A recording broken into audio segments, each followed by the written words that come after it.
C'est dimanche que se déroulera en métropole le premier tour des élections législatives. Pour les Français de l'étranger, ce premier tour a déjà eu lieu dimanche dernier. Et pour les Outre-mer, ce sera dès samedi que les électeurs et les électrices pourront choisir celles et ceux qui les représenteront dans la prochaine Assemblée nationale qui comptera 577 députés. Alors on va évoquer plus précisément ces candidats aujourd'hui condamnés récemment ou il y a plus longtemps et qui seront pourtant en lice pour briguer un siège de député, certains pour un second mandat, d'autres pour un premier, puis aussi des candidats qui n'ont pas été condamnés mais qui sont quand même dans le viseur de la justice. Donc tour d'horizon de ces candidatures qui posent un problème d'éthique et on va essayer bien sûr d'être le plus objectif possible en parlant de l'ensemble des principales forces politiques engagées dans ces législatives. Eva Sauton va commencer par celui qui est peut-être évidemment le plus célèbre parmi ces candidats aux législatives déjà condamnés, il s'agit d'Éric Zemmour. Candidat dans la circonscription de Saint-Tropez dans le Var, le président de Reconquête, qui a fait 7% au premier tour de l'élection présidentielle en Afrique,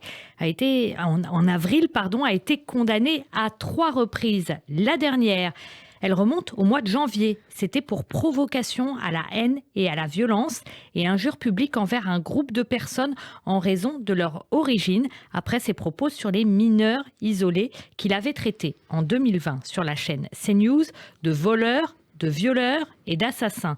Le tribunal de Paris l'a condamné à 100 jours amende à 100 €, soit 10 000 €, et a versé 19 000 € aux associations de défense des droits de l'homme. Éric Zemmour a fait appel. Il faut rappeler déjà qu'en 2011, il avait été condamné une première fois pour provocation à la discrimination raciale. Il avait déclaré quelques mois plus tôt sur Canal+ que la plupart des trafiquants sont noirs et arabes. Après avoir tenu des propos aussi sur la discrimination à l'embauche, il est condamné à 10 000 € de dommages et intérêts aux partis civils, notamment SOS Racisme et la LICRA. En 2019, après un rejet de son pourvoi en cassation, Éric Zemmour est définitivement condamné par la Cour d'appel de Paris à 3 000 € d'amende pour provocation à la haine raciale, après avoir déclaré en 2016 sur France 5 qu'il fallait donner aux musulmans le choix entre l'islam et la France et que la France vivait depuis 30 ans une invasion. Un recours a été déposé à la Cour européenne des droits de l'homme. En septembre 2020, une autre peine de 10 000 € d'amende a été prononcée par le tribunal de Paris pour injure et provocation à la haine, faisant suite aux propos tenus un an auparavant par Éric Zemmour contre l'islam et l'immigration. C'était lors de la convention de la droite qui avait d'ailleurs été retransmise à la télé. Oui, en direct. Oui. Le 12 mai dernier, la Cour d'appel de Paris a confirmé la relaxe prononcée en première instance en faveur d'Éric Zemmour, jugé pour contestation de crimes contre l'humanité. Il avait soutenu en 2019 sur CNews que le maréchal Pétain avait sauvé des juifs français durant la Seconde Guerre mondiale. Des propos répétés lors de la campagne présidentielle. Un pourvoi en cassation a été déposé par les partis civils. Et d'ailleurs, Éric Zemmour n'en a sans doute pas fini avec la justice. 2 jours après le premier tour de la présidentielle, on en a bien sûr parlé, c'était donc le 10 avril.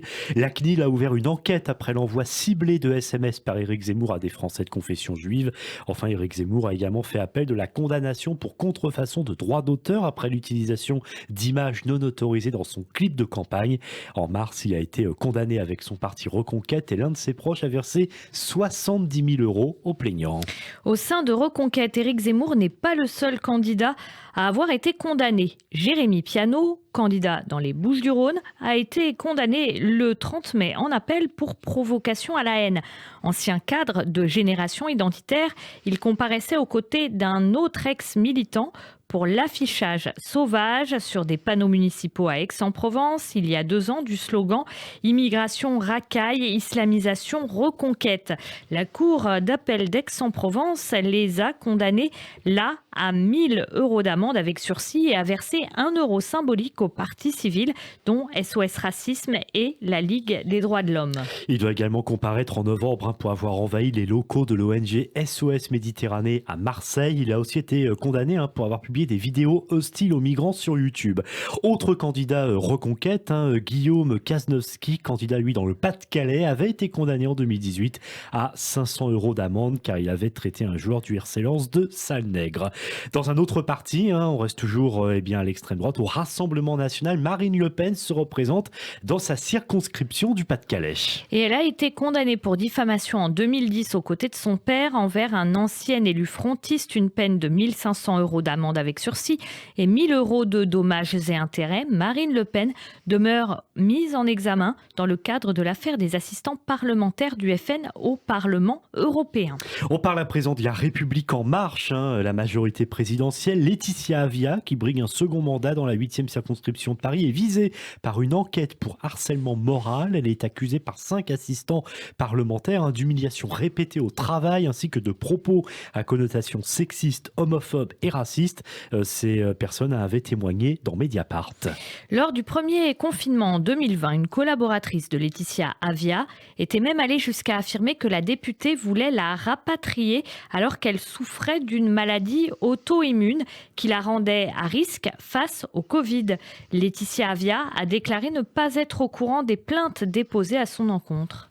Et Laetitia Avia, qui n'est pas la seule députée réinvestie par la majorité présidentielle, malgré des accusations de harcèlement. Sira Silla, moins connue, députée de Seine-Maritime, elle était condamnée au début de l'année par le Conseil des prud'hommes de Paris pour harcèlement moral, heures supplémentaires non payées et pour licenciement. Elle a fait appel. Elle est également mise en cause par les prud'hommes de Rouen dans une autre affaire pour les mêmes faits, décision attendue en septembre. Citons aussi Éric Woerth, député sortant dans la 4e circonscription de l'Oise. L'ex-ministre du Budget a bénéficié d'un non-lieu après avoir été mis en examen en 2021. Soupçonné d'avoir accordé un avantage fiscal indu à Bernard Tapie après l'arbitrage controversé de son conflit avec le Crédit Lyonnais en 2008.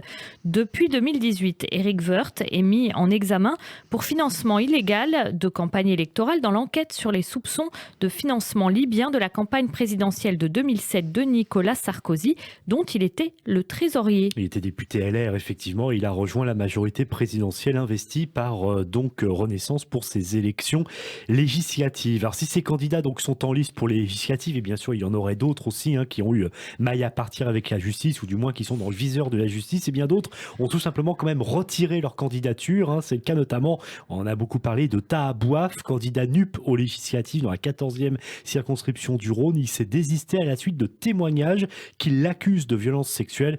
Donc visiblement n'était pas au courant de ces accusations. Le 12 mai, le député de la 9e circonscription des Français à l'étranger, Mjib El Guerrad, est condamné à 3 ans de prison et 2 ans d'inéligibilité pour avoir en 2017 frappé à coups de casque le socialiste Boris Faure. De fait, il n'a pas pu se présenter dans le courant du mois dernier. Thierry Solaire, mis en examen pour 13 chefs d'accusation, indique qu'il renonce à se présenter aux élections législatives dans les Hauts-de-Seine. Quant à Jérôme Perra, investi en Dordogne par le parti présidentiel, il renonce finalement à se présenter lui aussi. Ce proche d'Emmanuel Macron a été condamné en septembre dernier pour des faits de violence conjugale remontant à 2019. Et puis enfin, pour finir, il y a un candidat qui va se présenter. Il a purgé une peine de 24 ans de prison suite à une condamnation pour meurtre. Et c'est Germain Gueff, surnommé le dépeceur de Montauban, qui se présente dans la 2e circonscription du Vaucluse. Il n'est soutenu par aucun parti. Il avait tué un homme en 97 et a été déclaré coupable par la justice en 2003. Dans la loi, rien ne s'oppose à ce que l'homme, sorti de prison l'an passé, se présente aux législatives ou prétende à tout autre mandat. Ah oui, effectivement, ça peut paraître assez incroyable, mais il est candidat aux législatives. Et puis on peut aussi signaler ces candidats, on va dire, au passé trouble. C'est le cas notamment, et c'est Frédéric Aziza, notre journaliste, qui le dit sur Twitter. Il parle d'un candidat NUP France Insoumise à Avignon, Farid Farissi, qui a le soutien actif d'un certain Abdel Zahiri, complotiste, que Frédéric Aziza présente comme fan de Dieudonné et antisémite. Voilà, c'est ce qu'il a mis hier sur Twitter. Effectivement, il faut de temps en temps aussi évoquer ces candidats ou ces soutiens plutôt gênants. Merci beaucoup, Eva.